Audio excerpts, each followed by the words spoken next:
Welcome back, guys. Now we will discuss treatment of ameloblastoma along with differential diagnosis. It will be the part third. So, how we going to treat the ameloblastoma?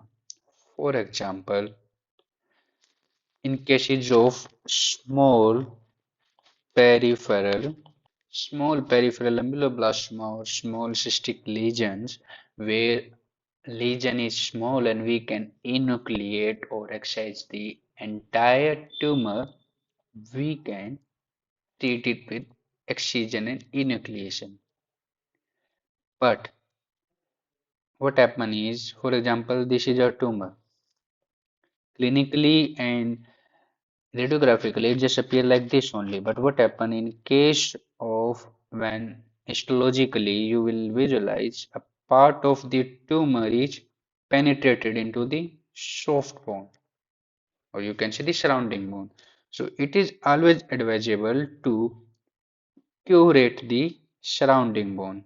You always curate. You can see in this. You have always have to curate the bone, curate the soft tissue.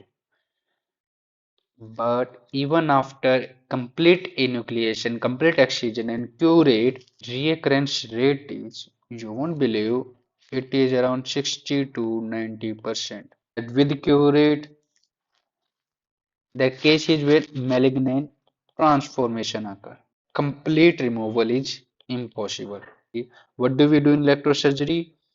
We use electric current to electrically burn the tumor cells with surrounding tissue. Problem is there is poor healing after that. Only advisable in peripheral kind of ameloblastoma. And recurrence rate is still around 60 to 70%. It is still better than curettage, but third method is Enbloc resection. This much is a tumor. This much is a tumor. And with hit and trial, with failures, we have come to know that there is a small part of tumor which is impregnated or invaded into the normal bone. So what Enbloc resection mean? To, along with the tumor, there is 1 to 2 centimeters of normal bone is resected. Most advisable when mild to moderate lesions. Basically, you can say small to mid-sized lesions. In this, we maintain continuity of bone.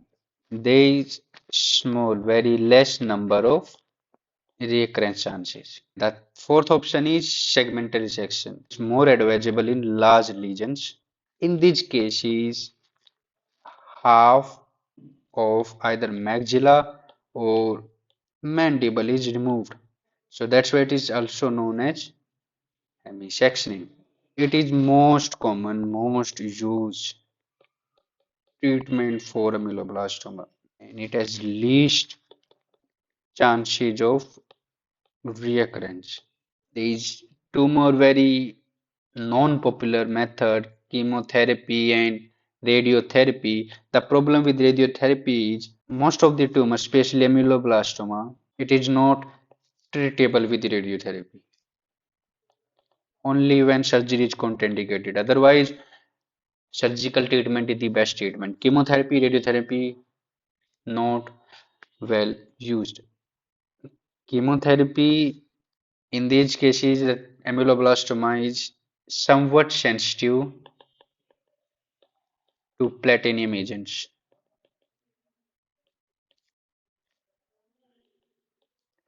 When contraindicated surgery, we can use it as adjuvant. These two methods are not used because their side effects are worse than benefit. If you want to remember some names, then cyclophosphamide can be used, cisplatin can be used, vinblastine.